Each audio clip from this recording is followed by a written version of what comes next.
Hello friends, welcome back to our channel smart stitch. இந்த வீடியோவில் நம்ம என்ன பார்க்க போகிறோம் அப்படின்னா, ஆல்ரெடி நம்ம கட் ஒர்க் எப்படி பண்ணுறது அதெல்லாம் நம்ம லேர்ன் பண்ணிட்டோம். அதை ஒரு ப்ளவுஸில் அல்லது சுடிதார் எதுலனாலும் நம்ம யூஸ் பண்ணும்போது, பட்டு பாவாடை சட்டியில் கூட யூஸ் பண்ணலாம். பண்ணும்போது அதை ஸ்லீவில் நெக்லெலாம் பண்ணும்போது டிரான்ஸ்பரண்ட்டாக நம்மளுக்கு அந்த ஹோல் தெரியணும் அப்படின்னா எப்படி லைனிங் அட்டாச் பண்ணுறது அப்படிங்கிறது எல்லாருக்கும் பெரிய டவுட்டாக இருக்கும். செகண்டு, நிறைய பேர் டிரான்ஸ்பரண்ட்டாக விரும்ப மாட்டாங்க. கான்ட்ராஸ்ட் கலரோ அல்லது சேம் கலர்லேயோ ஒரு உள்பக்கமாக ஒரு லேயர் இருந்துச்சுன்னா அதை விரும்புவாங்க. அந்த மாதிரி இருந்துச்சுன்னா எப்படி ஸ்டிச் பண்ணுறது, எப்படி லைனிங் வைக்கிறது, அதெல்லாம் இந்த வீடியோவில் நம்ம பார்க்க போகிறோம். இப்போது நான் 2 இமேஜ் உங்களுக்கு காட்டுறேன். இப்போ அந்த இமேஜில் பார்த்தீங்கன்னா ஸ்லீவில் டிரான்ஸ்பரண்ட்டாக இருக்கிற மாதிரி இருக்குது. அடுத்தது நெக்கில் டிரான்ஸ்பரண்ட்டாக இருக்கிற மாதிரி இருக்குது. இதில் லைனிங் எப்படி ஃபிக்ஸ் பண்ணுறது அப்படிங்கிறது எல்லாருக்கும் டவுட்டாக இருக்கும். அதுக்காக தான் இந்த வீடியோவை மேக் பண்ணியிருக்கிறேன். ஃபஸ்ட்டு நீங்கள் லைனிங்கையும் சேர்த்தே ஃபிக்ஸ் பண்ணிவிட்டு ஸ்டிச் பண்ணுற மாதிரி இருக்கும். இன்னர் ரவுண்டை வச்சுக்கோங்க, இன்னர் ரிங்கை வச்சுக்கோங்க. அதுக்கு மேலே லைனிங், அதுக்கு மேலே மெயின் கிளாத். நான் உங்களுக்கு வித்தியாசம் தெரியணும் அப்படிங்கிறதுக்காக வேறு கலர், செப்பரேட் கலரை யூஸ் பண்ணியிருக்கேன். இப்படி வச்சு நல்லா டைட் பண்ணிவிட்டு அதுக்கப்புறம் இந்த மாதிரி உங்களுக்கு என்ன டிசைன் வேணுமோ அதை நீங்கள் போட்டுக்கலாம். இதில் நான் ஒரு ஹார்ட்டு டிசைன் போட்டிருக்கிறேன், போட் நெக் டிசைன் வச்சுருக்கிறேன். நீங்கள் ஸ்லீவாக இருந்துச்சுன்னா ஸ்லீவுக்கு ஏற்ற டிசைன், கீ ஹோலில் என்ன டிசைன் உங்களுக்கு தேவையோ அதை வச்சுக்கலாம். பேக் நெக்காக இருந்தால் அதுக்கு தேவையான டிசைனை வச்சுக்கலாம். ஃபஸ்ட்டு நம்ம யூஸ்வலாக போடுற மாதிரி செயின் ஸ்டிச், அதுக்கப்புறம் ஜிக்ஸாக் ஸ்டிச் போட்டுக்கலாம்.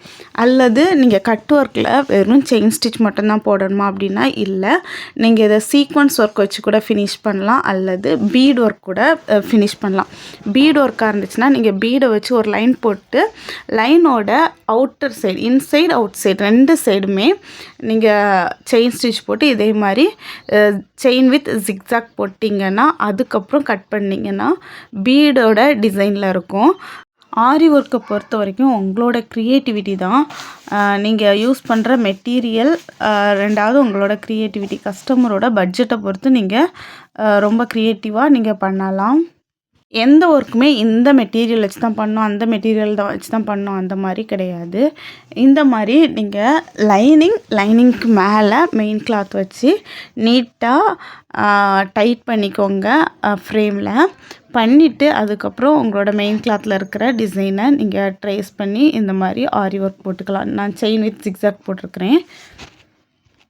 பத்தி யூஸ் பண்ணி கட் பண்ணி எடுத்துருக்கேன், ட்ரிம் பண்ணியிருக்கிறேன். நீங்கள் நார்மலாக சிசர் கட்டர் யூஸ் பண்ணி கூட நீங்கள் கட் பண்ணிக்கலாம்.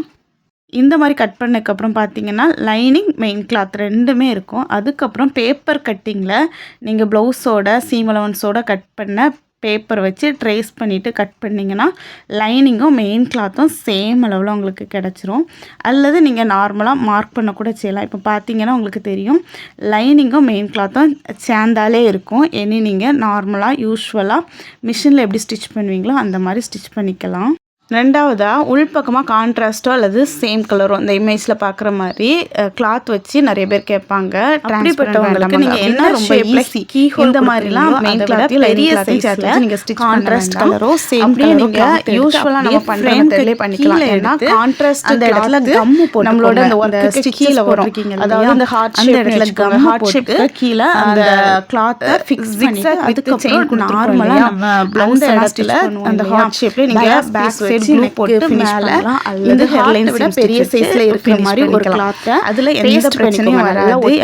கொஞ்சம் ட்ரை ஆன பக்கமா எந்த டிஸ்டர்பன்ஸும் நம்ம லைனிங் இந்த மாதிரி டிரான்ஸ்பரண்டா டிசைன் வைக்கும்போது தான் உங்களுக்கு டிஸ்டர்ப் ஆகும். அப்படி எப்படி வேணாலும் நீங்க டைம்ல நீங்க எந்த லைனிங்கையும் மெயின் கிளாத்தையும் சேர்த்து இந்த மாதிரி டிரான்ஸ்பரண்டா இருக்கும்போது நீங்க லைனிங்கையும் மெயின் கிளாத்தையும் சேர்த்து வச்சு ஸ்டிச் பண்ற மாதிரி இருக்கும். இப்போ இதில் ஒரு சின்னதாக ஒரு டிசைன் நான் உங்களுக்கு போட்டு காட்டுறேன்.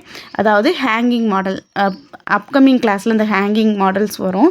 இந்த மாதிரி ப்ளைனாக விடாமல் இந்த மாதிரி சின்ன சின்ன மைன்யூட் ஒர்க்கை நீங்கள் பண்ணிங்கன்னா கஸ்டமர்ஸ் நிறைய வருவாங்க.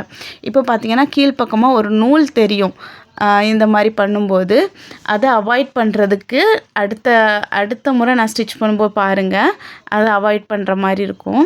தேவையான அளவுக்கு உங்களுக்கு என்ன பீடு கஸ்டமரோட நீடை பொறுத்து காஸ்ட்லியானதோ லோ பட்ஜெட்டுக்குள்ளதோ, இப்போது இந்த கட் பீட் நான் யூஸ் பண்ணுறேன், இது ரொம்ப கம்மியான ப்ரைஸு, இதை கூட நீங்கள் யூஸ் பண்ணலாம். பட்ஜெட்டை பொறுத்து நீங்கள் என்ன பீட்னாலும் யூஸ் பண்ணிக்கலாம்.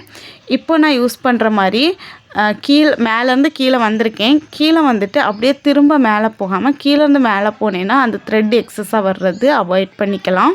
இந்த மாதிரி குட்டி குட்டி டிப்ஸை உங்களோட டிசைனை பொறுத்து நீங்கள் யூஸ் பண்ணுற மாதிரி இருக்கும். இதுக்கு நீங்கள் கண்டிப்பாக ப்ராஜெக்ட் ஒர்க் பண்ணோம். கட் ஒர்க்கில் நம்மளோட கிளாஸஸ் எல்லாமே கம்ப்ளீட் ஆகிடுச்சு. உங்களுக்கு தேவையான டிப்ஸ் எல்லாமே நான் சொல்லி கொடுத்துட்டேன். இதுக்கான ப்ராஜெக்டும் யூஸ்வலாக நம்ம பண்ணுற மாதிரி A4 ஷீட்டு அளவில் பாதி அளவுக்கு நீங்கள் ஒரு இமேஜை ட்ரேஸ் பண்ணி பண்ணலாம். அல்லது ஏதாவது ஒரு நெக் டிசைன் கூட நீங்கள் ட்ரை பண்ணலாம். நெக் டிசைன் அல்லது ஸ்லீவ் டிசைன் கூட ட்ரை பண்ணலாம். இந்த மாதிரி மினியேச்சராக இல்லை, நெக் டிசைன் அல்லது ஸ்லீவ் டிசைன் பண்ணுறீங்கன்னா உங்களோட ப்ளவுஸ் அளவுக்கு நீங்கள் பண்ணுங்கள். அல்லது நீங்கள் ஏதாவது இமேஜ் எடுத்து பண்ணுறீங்க அப்படின்னா A4ல் பாதி அளவுக்கு பண்ணுங்கள்.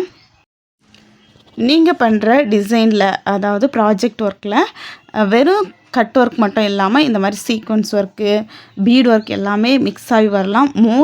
ஒரு 85% அளவுக்கு கட் ஒர்க் இருக்கிற மாதிரி பார்த்துக்கோங்க. நான் போடுற இந்த டிசைனை கூட, அதாவது இந்த ஹார்ட்டில் இந்த மாதிரி பண்ணுறேன் இல்லையா, இதை கூட நீங்கள் நெக் டிசைனாக ப்ராஜெக்ட் ஒர்க்கில் நீங்கள் சப்மிட் பண்ணலாம். அது உங்களோட உங்களோட தேவையை பொறுத்து நீங்கள் பண்ணிக்கலாம். நிறைய பேர் ஃபீல் பண்ணுவீங்க, நிறைய ப்ராஜெக்ட் ஒர்க் பண்ணி அது வேஸ்ட்டாக அப்படி கையிலே இருந்துச்சுன்னா எந்த ப்ரோஜனமும் இல்லைன்னு நினைப்பீங்க. உங்களுக்காகவே தான் உங்களோட ப்ளவுஸுக்கே நீங்கள் யூஸ் பண்ணிக்கலாம். ஏன்னா உங்களுக்கு இப்போதைக்கு ப்ளவுஸோட ட்ரேசிங், கட்டிங் எல்லாமே உங்களுக்கு தெரியும். மார்க் பண்ணுறது, கட் பண்ணுறதெல்லாம் தெரியுங்கிறதுனால நீங்கள் உங்களோட ப்ளவுஸுக்கே இந்த டிசைனை போட்டு ப்ராஜெக்ட் ஒர்க்கையும் சப்மிட் பண்ணிக்கலாம். நீங்களும் ப்ளவுஸை யூஸ் பண்ணிக்கலாம். அதுக்காக தான் இந்த மாதிரி சொல்லியிருக்கிறோம். ஸோ நீங்கள் உங்களுக்கு எது யூஸ்ஃபுல்லாக இருக்குமோ அந்த மாதிரி பண்ணிக்கோங்க. நெக்ஸ்ட் கிளாஸில் மீட் பண்ணலாம். தேங்க்யூ.